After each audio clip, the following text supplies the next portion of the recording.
আসসালামু আলাইকুম সম্মানিত ভিউয়ার্স, দেশ এবং বিদেশ থেকে যে যেখান থেকে দেখতে পাচ্ছেন, 2024 সাল উজান থেকে নেমে আসা পাহাড়ি ডোলের সুরমা কুশিয়ারা নদীর বিপদসীমার উপর দিয়ে পানি প্রবাহিত হয়ে লোকালয়ে প্রবেশ করে বৃহত্তর সিলেটের অনেক নিম্নাঞ্চল প্লাবিত হয়েছে। জকিগঞ্জ, খানাইঘাট, জৈন্তা, গোয়াইনঘাট, বিয়ানীবাজার সহ বৃহত্তর সিলেটের অনেকাংশ পানির নিচে লোকালয়।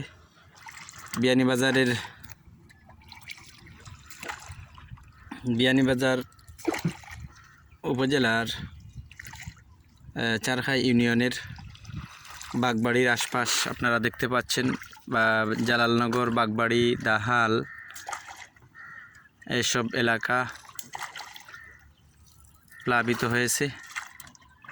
চারখাই ইউনিয়নের বাগবাড়ি, জালালনগর, দাহাল, কামারগাম, পল্লী শাসন সমস্ত এলাকা পানির নিচে প্লাবিত। আজ বিগত 3-4 দিন যাবৎ পানি বেড়েই চলেছে বিপদসীমার উপর দিয়ে। মেগার খাল অতিক্রম করে ওভারফ্লো হয়ে পানি লোকালয়ে প্রবেশ করে সমগ্র এলাকা পানির নিচে তলিয়ে গেছে। যেদিকে তাকাই থই থই শুধু পানি আর পানি। পবিত্র ঈদুল আজহা সামনে রেখে এই বিশাল বন্যা ভয়াবহ রূপ ধারণ করেছে। মানুষ অনেক দুর্ভোগ পোহাতে হচ্ছে, মানুষের জনজীবন অনেক দুর্ভোগময় হয়ে গেছে।